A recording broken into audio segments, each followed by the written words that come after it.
Hello বন্ধুরা, সকলে কেমন আছেন? আমি চিত্রা ফুড হাউসে আজকে আরও একটি দারুণ স্বাদের রেসিপি নিয়ে আমি চলে এসেছি। আজ বানাচ্ছি রুই মাছের মশলা কারি, সম্পূর্ণ পেঁয়াজ ছাড়া। পুরো ভিডিওটি দেখতে থাকুন, একটুকু স্কিপ না করে। আশা করি আজকের ভিডিওটা আপনাদেরও অনেক ভালো লাগবে।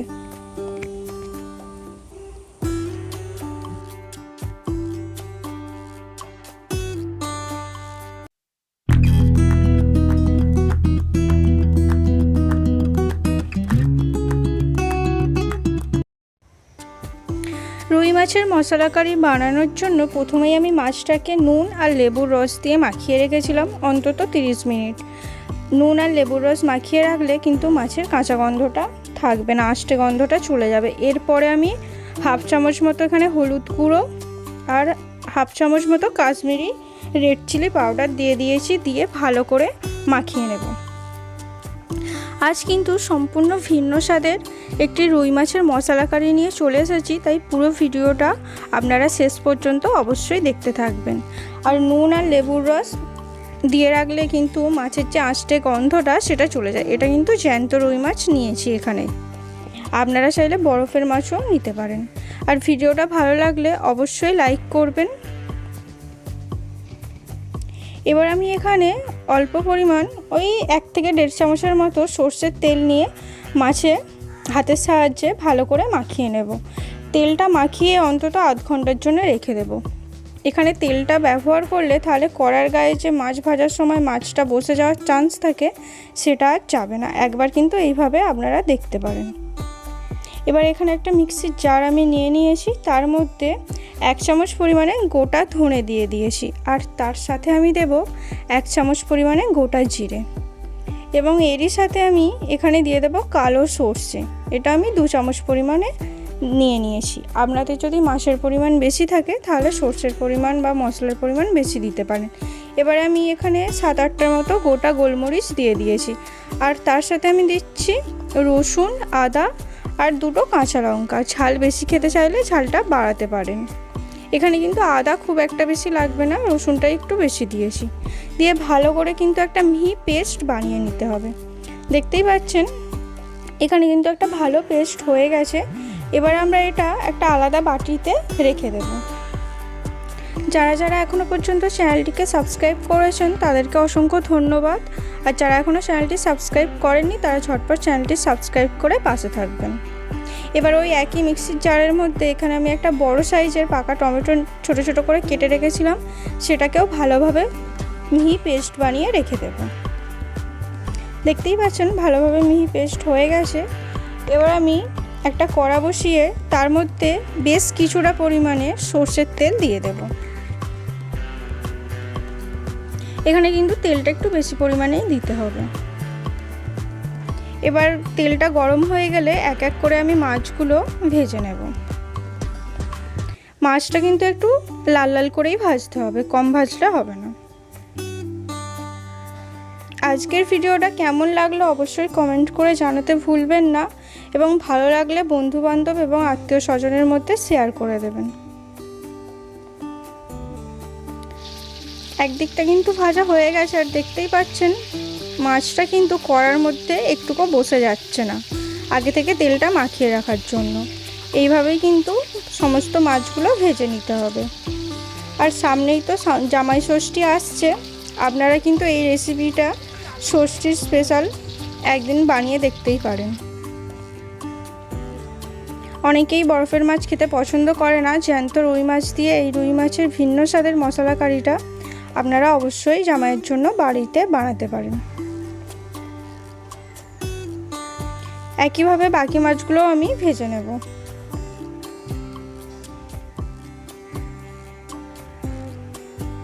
আমার চ্যানেলে আরও অনেক ভিডিও আসে, আপনারা চাইলে সেগুলোও দেখতে পারেন, এবং কমেন্ট করে জানাতে ভুলবেন না কেমন লাগলো।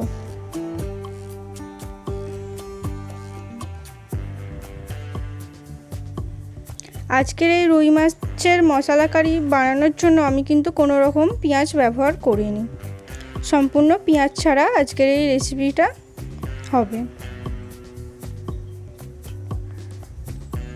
সমস্ত মাছগুলো আমার ভাজা কমপ্লিট হয়ে গেছে। এবার কিন্তু আমি ওই বাকি তেলে রান্নাটা করব।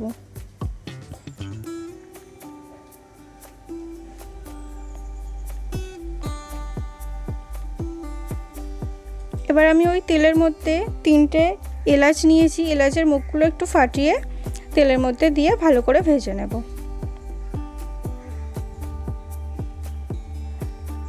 এবার আমি 1/2 চামচ পরিমাণে হলুদ গুঁড়ো দিয়ে দেব, আর তার সাথেই আমি কাশ্মীরি রেড চিলি পাউডার দিয়ে দেব। দিলে কিন্তু খুব সুন্দর একটা কালার আসবে।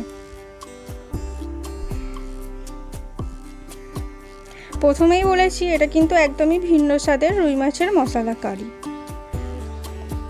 দেখতেই পাচ্ছেন তেলের মধ্যে খুব সুন্দর একটা কালার চলে এসেছে। এবার আমি যে আগে থেকে পেস্ট বানিয়ে রেখেছিলাম গোটা মশলা দিয়ে, সেই পেস্টটা কড়ার মধ্যে দিয়ে দেব। দিয়ে ভালো করে কিন্তু মশলাটা কষিয়ে নিতে হবে। আপনারা অনেকেই ভিডিও দেখছেন কিন্তু আমাদের চ্যানেলটিকে এখনও পর্যন্ত সাবস্ক্রাইব করছেন না। যারা সাবস্ক্রাইব করছেন না তারা ঝটপট চ্যানেলটিকে সাবস্ক্রাইব করে পাশে থাকবেন।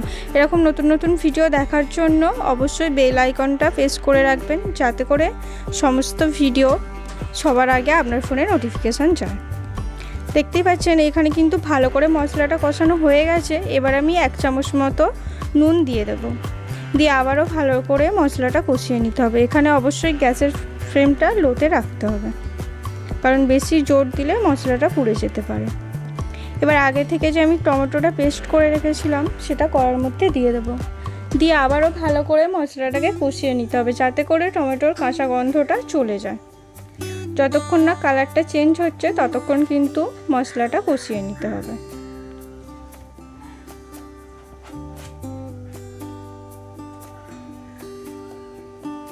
দেখতেই পাচ্ছেন কালারটা কিন্তু চেঞ্জ হয়ে গেছে। এইভাবে মশলাটা ভালো করে কষিয়ে নিতে হবে। আজকের ভিডিওটি কেমন লাগছে ঝটপট করে কমেন্ট করে জানিয়ে দিন। আপনারা কিন্তু অনেকেই ভিডিও দেখছেন কিন্তু কমেন্ট করছেন না। আপনাদের মূল্যবান মতামত অবশ্যই কমেন্টের মাধ্যমে জানাবেন।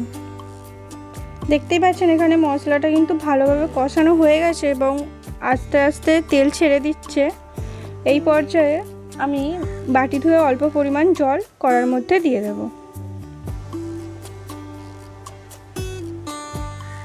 আরও অন্যান্য ভিডিও আমার চ্যানেলে দেখতে চাইলে অবশ্যই কমেন্ট করে জানাবেন।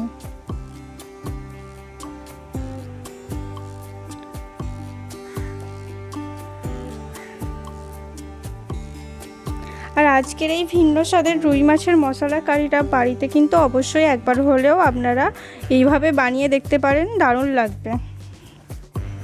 এখানে কিন্তু গ্রেভিটা ফুটে ওঠা পর্যন্ত ওয়েট করতে হবে, কারণ গ্রেভিটা ফুটে উঠলে তারপরেই ভাজা মাছগুলো দিতে হবে, আগে দিলে হবে না।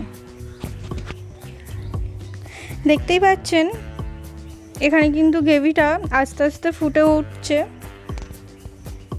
গ্রেভিটা কিন্তু ফুটে ওঠা পর্যন্ত ওয়েট করতে হবে। এখানে দেখতেই পাচ্ছেন গ্রেভিটা কিন্তু ভালোভাবে ফুটে গেছে।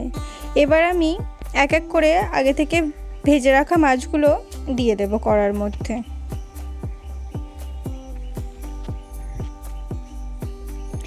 সম্পূর্ণ পেঁয়াজ ছাড়া এই রুই মাছের মশলা কারিটা কিন্তু দারুণ স্বাদের হয়েছিল খেতে। আপনারাও অবশ্যই বাড়িতে বানিয়ে খাবেন এবং কমেন্ট করে জানাতে ভুলবেন না যে আজকের এই সম্পূর্ণ পেঁয়াজ ছাড়া রুই মাছের ভিন্ন স্বাদের মশলা কারিটা কীরকম লাগলো।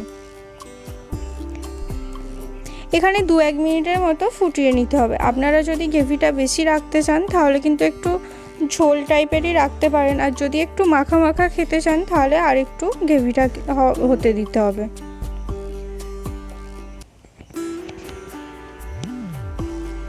মুড়োটা খুন্তির সাহায্যে একটু উল্টে দিচ্ছি, কারণ দুদিকটা যাতে ভালোভাবে গ্রেভিটা ঢোকে। রুই মাছের এই মশলা কারিটা কিন্তু একদম হয়েই এসেছে, আর বেশিক্ষণ না, 2-3 মিনিট পরেই আমি এটা নামিয়ে নেব। এটা কিন্তু গরম গরম ভাতের সাথে দারুণ যাবে। আপনারা একদিন এইভাবে বানিয়ে গরম গরম ভাতের সাথে খেয়ে অবশ্যই দেখতে পারেন। আমার চ্যানেলে কিন্তু আরও অনেক নিরামিষ আমিষ বা বাচ্চাদের টিফিনও রেসিপি অনেক রয়েছে, আপনারা অবশ্যই দেখবেন এবং কমেন্ট করে জানাতে ভুলবেন না কেমন লাগলো। আর যারা এখনও পর্যন্ত চ্যানেলটিকে সাবস্ক্রাইব করেননি ঝটপট চ্যানেলটি সাবস্ক্রাইব করে পাশে থাকবেন। এবার আমি উপর থেকে কিছু পরিমাণে ধনেপাতা কুচি দিয়ে দিচ্ছি। এখানে কিন্তু রুই মাছের মশলা কারি হয়েই এসেছে। পুরো ভিডিওটা দেখার জন্য অসংখ্য ধন্যবাদ। এইভাবেই চ্যানেলটিকে সাবস্ক্রাইব করে পাশে থাকবেন, যাতে করে আগামী দিন আরও অনেক নতুন নতুন রেসিপি আপনাদের জন্য নিয়ে আসতে পারি।